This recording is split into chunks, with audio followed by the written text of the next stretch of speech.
Olá, tudo bem? Meu nome é Leonan, seja muito bem-vindo a esse canal. E no vídeo de hoje a gente vai falar sobre se ainda vale a pena, se vale a pena na verdade abrir um negócio em 2026.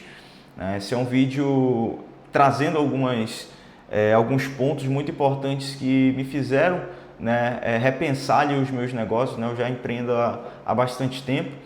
Só que eu empreendia num outro cenário, Talvez isso esteja acontecendo com você, Já tenha dado certo em outros negócios, só que nos últimos anos, Você percebeu que os novos negócios que tu tentou fazer, ou então até o teu negócio principal deu uma caída. E o que eu quero compartilhar contigo hoje é exatamente esse ponto, tá? Para você que nunca teve negócio e tentou abrir também negócios ali nos últimos anos, percebeu que muito dificilmente as coisas estão virando, ou então até quando está dando certo acaba que não é aquele faturamento que tu estava esperando. E isso acontece muito pelo cenário econômico que a gente está vivendo, tá? Como eu falei, eu já tinha dado certo em outros negócios, mas desde 2024 eu estava tentando voltar, a criar um novo negócio ali, eu não estava conseguindo, Queimava muito caixa, tentava fazer alguma coisa, só que as coisas não estavam acontecendo, Até que ali na metade do ano passado eu entendi, onde que eu estava errando.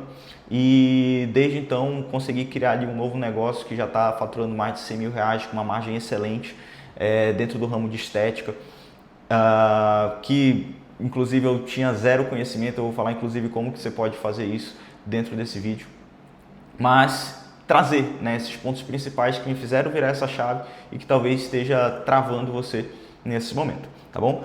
Então vamos lá. O primeiro ponto aqui que eu separei foi você iniciar negócios ali dentro do mundo real, tá? Por que eu falo isso? Porque nos últimos anos vem acontecendo uma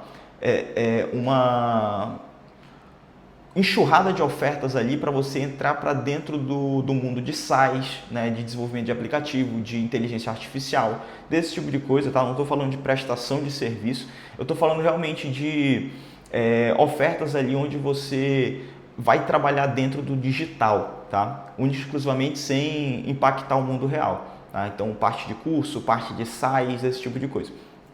Por que eu falo isso? Porque no momento econômico que a gente está vivendo, tá? E entenda esse momento econômico como juros altos, poder de compra muito reduzido, tá bom? E carga tributária muito alta. Então, dentro desse cenário econômico, a gente tem uma dificuldade muito grande de acesso a crédito, tem uma dificuldade muito grande de expansão, tem uma dificuldade muito grande de aceitação, de facilidade de compra, A barreira de entrada ali para o teu público comprador, normalmente ela aumenta nesses momentos, tá bom? Então, procura dentro do teu redor negócios do mundo real. E aí, estou falando de adega, estou falando de loja, de celular, de espelho, de clínica de estética, qualquer coisa que realmente impacte de forma real os teus arredores, sabe? Foge dessa questão de digitalização, tá? De facilidade. Tenta realmente buscar algo ali que as pessoas já estão consumindo no seu dia a dia, beleza? Tenta fazer isso por quê? Porque tu vai conseguir ter uma entrada dentro do mercado mais fácil, porque esse mercado já está circulando, entende? Esse mercado já está funcionando, do que você tentar empurrar alguma coisa nova. Então esse é o primeiro ponto. Segundo ponto, identificou o mercado que você quer entrar, você vai entrar dentro desse mercado com um preço menor que o do teu concorrente, tá bom? De novo, isso eu estou falando dentro do cenário econômico que a gente está vivendo hoje, tá bom? Em um outro cenário, a gente poderia pensar em diversificação, no sentido de você trazer novidade, esse tipo de coisa. Só que, cara, a forma mais fácil de você conseguir entrar e comer uma parte do mercado é você atingir do público B, da classe B para baixo, beleza? Como você faz isso? Batendo em preço. Até o pessoal da classe A você acaba atingindo, mas bate em preço. Você tem que encontrar, como eu te falei, você está vendendo água, exemplo. Então, o teu concorrente está vendendo água a 5. Se você vender água a 3, e você conseguir impactar essas pessoas, 10. Você vai conseguir vender, você vai conseguir morder parte desse mercado. Então, tenha produtos com margem, muito importante, tá? Margens acima ali, eu não vou botar aqui regra, tá? Mas uma margem que dê para você trabalhar, tá? Dê para você pensar em uma expansão, contratar funcionários, esse tipo de coisa, pelo menos 2, 3 funcionários, tá? Mantém sempre a operação bem enxuta. Mas que te dê margem para você ainda crescer um pouco a tua operação, pensando em atingir pelo menos 100 mil reais, tá bom? Então, um mercado que você consiga entrar, que você consiga ter produto com uma margem legal, vendendo mais barato que a concorrência de forma geral, beleza? Primeiro e segundo ponto, ok? Então, preço mais baixo que a concorrência, com margem que dê para você crescer pelo menos até 100 mil reais, ok? E aí a gente vem para o terceiro ponto, que são os ângulos de oferta, tá bom? O que acontece? Essa parte aqui, ela é fundamental independente do cenário que a gente esteja vivendo. Só que, quando a gente linka o segundo ponto com esse terceiro, vai acontecer o seguinte.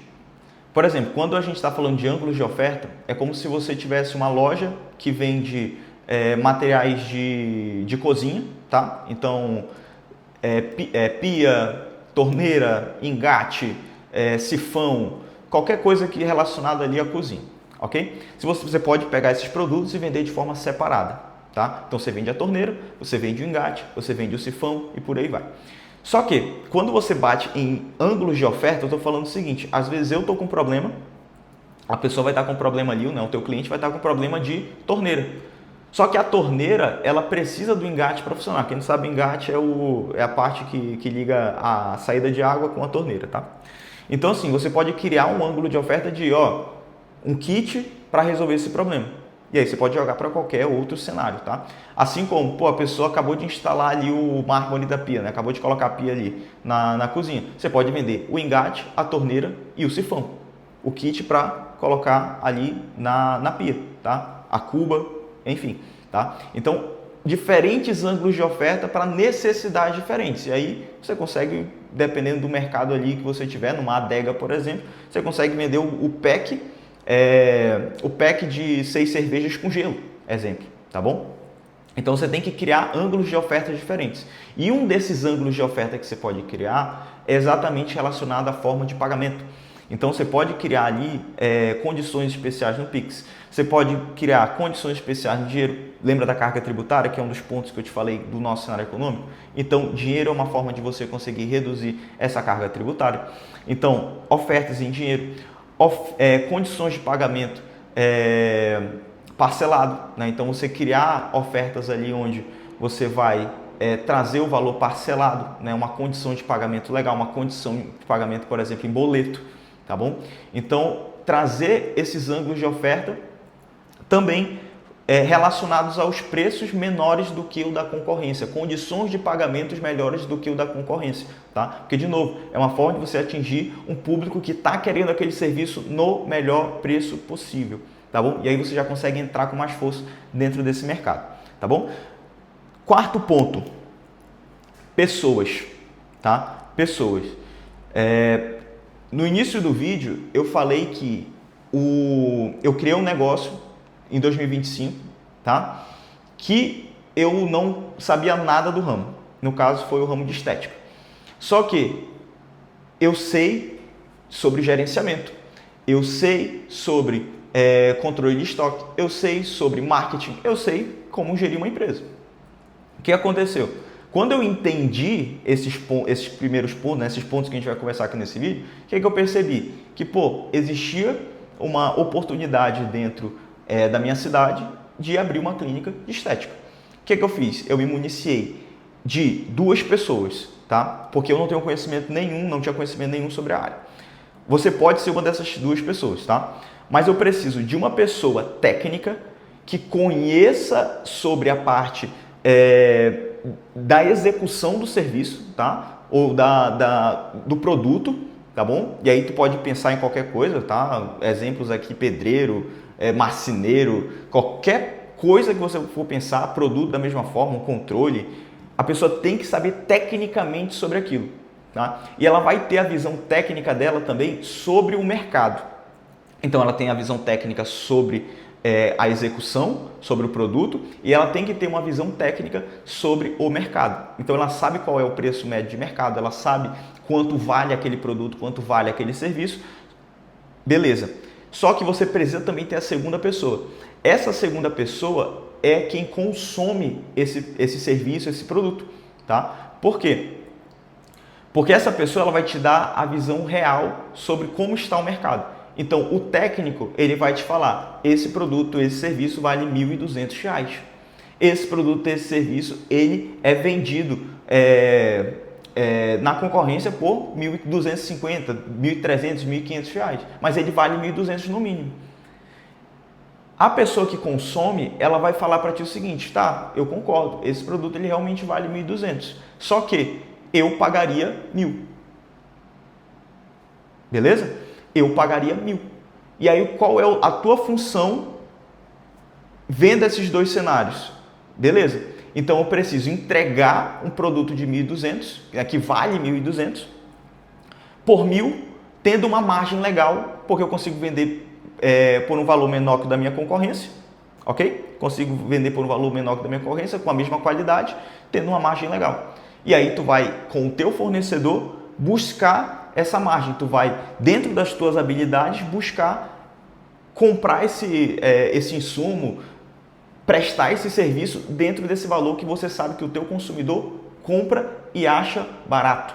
Ou então acha no preço, pô, eu pago, tá? Você tem que entender que essa segunda pessoa tem que falar, pô, nesse valor eu pago, nesse valor eu pago. Então, se a pessoa falar isso, tá 10, cara. Você já tem tudo para dar certo. E aí, tem que saber controlar. Como eu falei, você pode ser uma dessas duas pessoas. Ou você é o técnico, beleza? Ou você é o consumidor, tá? Mas você tem que ter essas duas visões.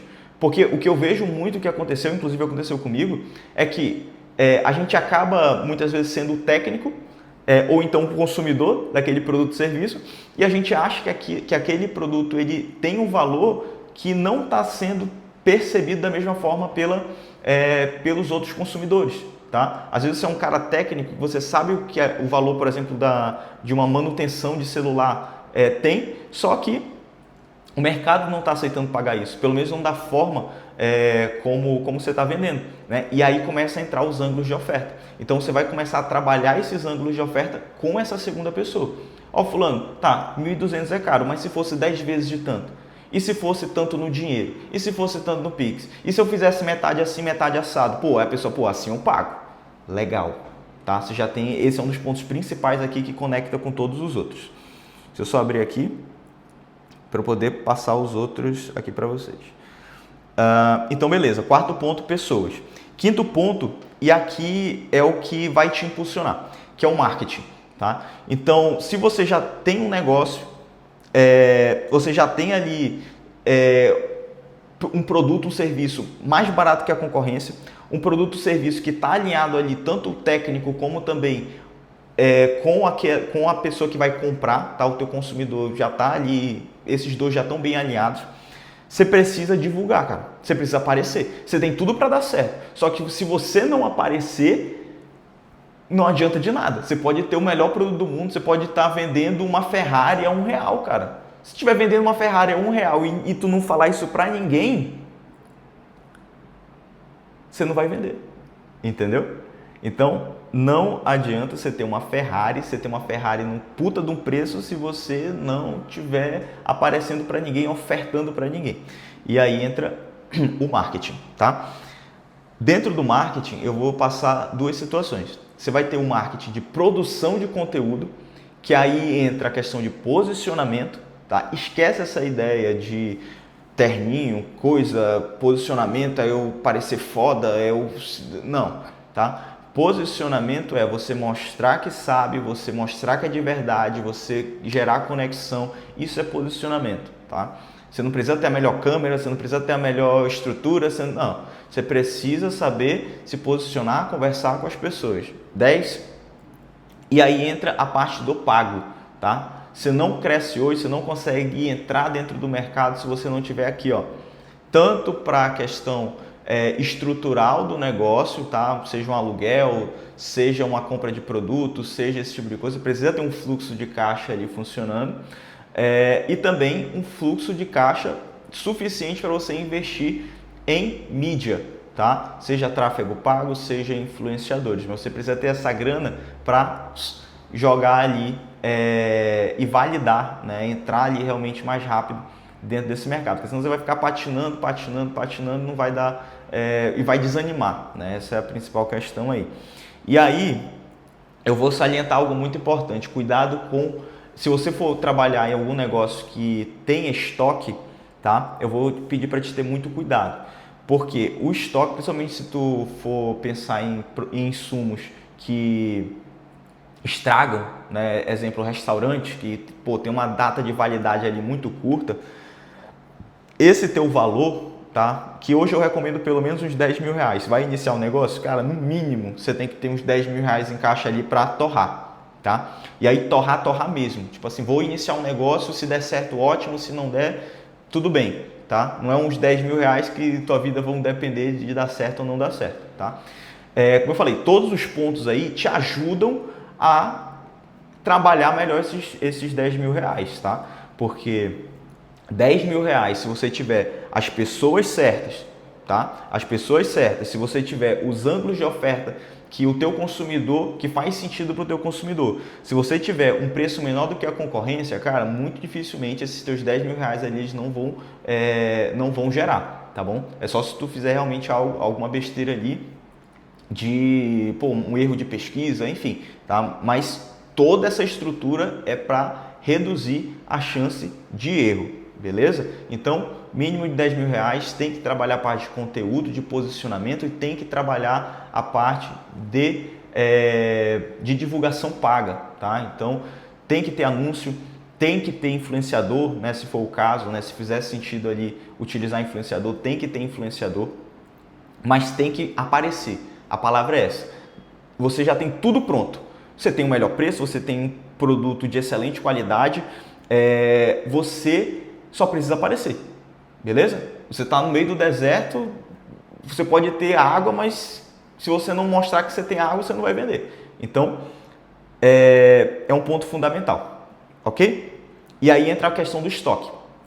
O estoque, ele acaba deteriorando esse teu investimento. Então, digamos, você tem 10 mil reais, só que você precisa fazer estoque e aí você gasta 4 mil reais em estoque, te sobra 6 para fazer marketing, para fazer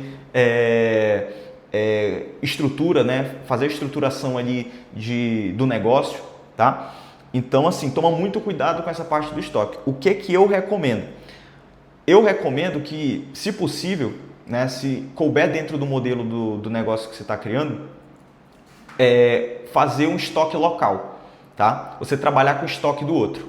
Então, ou você faz uma parceria com outra pessoa, ou então você acha um fornecedor dentro da tua cidade que vai ser mais caro, tá? Você vai fazer uma pesquisa prévia, né, para saber onde que você vai conseguir ter as melhores margens, né? Você vai entender as margens que você pode ter dentro do negócio. Só que você pode diminuir, por exemplo, esse controle.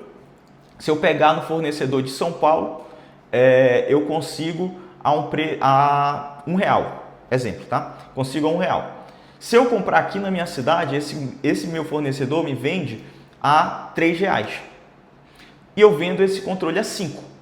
Exemplo aqui, tá? 5, 6 reais. A minha margem real são R$4. Porque se eu vendo a 5 e eu pego de São Paulo a 1, eu ganho R$4, ok? Só que qual é a questão? Se eu compro aqui na minha cidade, eu não preciso fazer estoque, porque muitas vezes eu preciso comprar lá de São Paulo 200, 300 controles, aqui eu posso comprar uma unidade. Então eu pego esses meus 10 mil reais aqui e eu consigo fazer o quê? Alocar mais em uma parte em estrutura e principalmente em aparecer, beleza? Porque eu já estou contando com os valores que eu consigo pegar no meu real fornecedor. Eu faço um caixa, valido o negócio, tendo uma margem menor, e no momento que eu valido o negócio, eu faço o quê? Pego do fornecedor principal, tá? E aí sim vale a pena fazer o estoque. Muitas vezes eu vejo, e eu mesmo já cometi esse erro, de fazer o estoque primeiro para depois ver como é que vai vender. E às vezes falta caixa realmente ali para marketing. Falta caixa muitas vezes para estrutura, aí tu tem que mudar a estrutura, aí tu tem que às vezes pegar um empréstimo ali, que não é momento de pegar empréstimo, tá? Não é momento de pegar empréstimo, você pode trabalhar ali com um investidor que vai depois pegar parte do negócio, então você vai devolver em X tempos ali para ele, tá? Mas evita pegar empréstimo em banco, evita pegar qualquer coisa com juros muito altos, tá?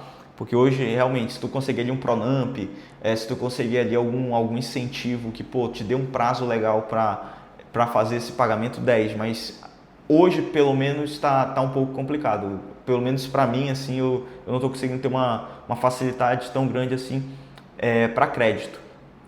Não nos juros tão interessante, né? Então, eu estou trabalhando bastante com recurso próprio. E se você for trabalhar, não acredito que a maioria aqui vai trabalhar com recurso próprio, trabalhe em cima disso, tá? Trabalha em cima desses pontos, né? Se tu tiver ali um excelente produto, num preço bom, aparece, cara. Valida o negócio e depois foca ali no estoque, se for o caso, tá? Se não der para fazer, tudo bem. Mas entende que o estoque, se você for precisar fazer estoque antes, ele vai comer uma parte, talvez, crítica do dinheiro que você deveria estar investindo em marketing, naquilo que vai validar a tua operação, tá? Então, basicamente isso. Como eu falei, são os pontos principais que me deram nessa virada de chave. Então, já iniciei um outro negócio agora em 2026, nesse mesmo modelo, já está lucrando. O primeiro do ano passado, né, na clínica de estética, eu tomei um fumo ali de quase 30 mil reais até começar a funcionar. Um outro negócio agora que eu criei agora em 2026, dentro desse modelo, né, já não me deu prejuízo, né? Já começou ali basicamente lucrando, né? A gente ficou ali pouco no prejuízo, né? No caso é para validação do negócio. Então eu acredito muito que esses pontos aqui eles te estruturam muito bem para você iniciar o teu negócio agora em 2026, tá? E basicamente é isso. Comenta aqui embaixo o que você achou do vídeo. E para você, né, que iniciou um negócio em 2025, nos últimos anos, né, desde 2023 ali pelo menos, para agora, me diz aí tua experiência, se deu certo, se deu errado, qual outra dica você tem para dar aí pro pessoal também. Tamo junto e bora para cima.